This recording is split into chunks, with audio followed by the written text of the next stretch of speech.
میں یہ کہتا تھا کہ مزاروں پہ آپ نے نہیں جانا. میرا موقف اس لیے ہے کہ مزار نبی علیہ السلام کی مخالفت پہ بنائے گئے ہیں. صحیح مسلم میں حدیث ہے قبروں پہ عمارتیں مت بناؤ, قبروں کو پکا نہ کرو, ان پہ مجاور بن کے مت بیٹھو. بخاری اور مسلم دونوں میں حدیث ہے حضور کی بیماری کے دن چل رہے تھے, حضور کی 2 بیویاں آخری دن تھے آپ کے, ام حبیبہ اور ام سلمہ آپس میں گفتگو کرنا شروع ہو گئی کہ جب ہم ہجرت حبشہ پہ گئے تھے نا, ہم نے ماریا نام کا ایک گرجا دیکھا تھا رومن امپائر کا, جہاں پہ کچھ تصویریں لٹکی ہوئی تھی. حضور انتہائی تکلیف میں ہے, لیکن آپ پتہ امام الموحدین ہیں, آپ نے فرمایا یہی ان کی خرابی تھی کہ کوئی نیک آدمی یا نبی فوت ہو جاتا تھا, اس کی قبر کے اوپر مسجد بنا لیتے تھے, پھر اس کی تصویریں لٹکاتے تھے, پھر اس کی پوجا شروع کر دیتے تھے, سجدے شروع کر دیتے تھے. قیامت کے دن یہ بدترین مخلوق ہوں گے. یہ حدیث بخاری میں بھی ہے اور مسلم کے اندر بھی حدیث موجود ہے. یہ کتنی کریٹیکل حدیث ہے اس حوالے سے کہ آپ نے انبیاء کرام علیہم السلام اور نیک لوگوں کو اللہ کے مقابلے پہ لا کے اس حوالے سے کھڑا نہیں کرنا. اور اسی کے اندر رسول اللہ صلی اللہ علیہ وآلہ وسلم کی سینسٹیوٹی لیول آپ دیکھیں, ٹھیک ہے, ان حدیثوں کی وجہ سے ہم سمجھتے ہیں. اور بخاری مسلم کی حدیث بھی یاد کر لیں. اما عائشہ کہتی ہیں حضور علیہ السلام اپنی بیماری کے دنوں میں تکلیف کی وجہ سے چادر ہٹاتے اور بار بار کہتے لعن اللہ الیہود والنصارى, اللہ کی لعنت ہو یہود و نصارہ پر, اتخذوا قبور انبیاءہم مساجدہ, انہوں نے نبیوں کی قبروں کو سجدہ گاہ بنا لیا تھا. تو اما عائشہ کے الفاظ ہیں حضور ہمیں اصل میں ڈرا رہے تھے کہ میری وفات کے بعد میری قبر کے ساتھ یہ نہیں کرنا. اور بخاری مسلم کے الفاظ ہیں اگر ہمیں یہ ڈرنا ہوتا کہ لوگ رسول اللہ کی قبر پہ سجدے شروع کر دیں گے تو میں رسول اللہ کی قبر کو اوپن کھول دیتی اپنے حجرے کو کہ جو چاہے جس وقت مرضی چاہے اس کی زیارت کر لے, لیکن ہم ڈر کی وجہ سے اسے اوپن نہیں چھوڑا. اس زمانے میں اما عائشہ کو ڈر تھا, آج لوگوں کو ڈر ختم ہوا ہے, کہتے ہیں یہ شرک ختم ہو گیا ہے. جب توحید کا دور تھا اس وقت بھی ڈر لگا ہوا تھا, اندازہ کریں. اچھا, اب ان ساری احادیث کی وجہ سے میں یہ کہتا تھا کہ مزارات پہ آپ نے نہیں جانا, یہ رسول اللہ کی مخالفت میں بنائے گئے ہیں. قبر رسول پہ جانا تو ایمان کا حصہ ہے, وہ ایک الگ چیز ہے. بابوں کے جو آپ نے مزار بنائے ہوئے ہیں, وہاں پہ بھی گنبد خضرا تو 650 سال بعد رکھا گیا, وہ الگ سے ایک میرا ٹاپک, آپ ویڈیو دیکھ لیں. ہم کہتے ہیں بابوں کے مزارات پہ آپ کیوں جاتے ہیں؟ مسلم شریف میں تو حدیث ہے قبروں پہ جاؤ تاکہ آخرت کی یاد آئے, یہ موت کو یاد دلاتی.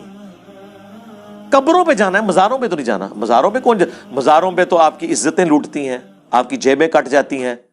کتنی ریئل ٹائم سٹوریز آئی ہیں.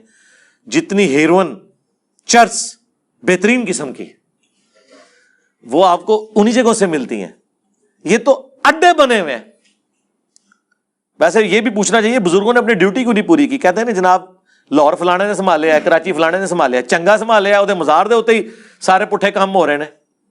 سنبھالیا ہے تو بھائی سنبھالنا. مجھے بتائیں ہمارے گھر میں آگے کوئی چرس یا ہیروئن بیٹھ سکتا ہے؟ ہم اس کو ایک دن بھی بیٹھنے دیں گے؟ محلے میں بھی کوئی اس قسم کے مشکوک لوگ آئے نا, پورا محلہ کہتا ہے بھائی جی نکلو ادھر. تو چھڑوں کو جگہ نہیں دیتے ہیں, فیملی والوں کو جگہ دیتے ہیں کہ یہاں برے کام نہ شروع ہو جائیں. اے چنگے نے کہ سارے دنیا دے چرسی پاؤڈری اور بدکار لوگ پناہ گاہ بنے ہوئے انہوں نے. ٹھیک ہے, کام نہیں نا پھر صحیح کر رہے. اس کی وجہ سے میرا یہ موقف تھا کہ آپ مزاروں پہ نہیں جا سکتے, لیکن اب میں نے اس پہ رجوع کر لیا. وہ ویڈیو میری آنے والی ہے رجوع والی, لیکن ایک شرط کے ساتھ کہ آپ جس طرح کھڑے ہو کے دربار پہ کہتے تھے نا گنج بخشے فیض عالم مظہر نور خدا نا کے ساتھ, اور تسی تے پڑھتے ہوندے سو گنج بخشی تیری مشہور ہے تو فلان ہے فلان ہے. ہن ایک کام اور کرو کہ اتنی آواز نالی اتنے بلند آواز نال کہنا یا اللہ جو بابا جی یہاں دفن ہے ان کے قبر میں کیڑے نہ پڑیں, اے اللہ ان پر گنجا سانپ مسلط نہ کیجیو, اے اللہ ان کے چھوٹے گناہ ان کے بڑے گناہ جو چھپ کے انہوں نے کیے جو سب کے سامنے کیے سارے معاف کر دے. یہ ساریاں دعاواں اچھی آواز نال کرنیاں نے.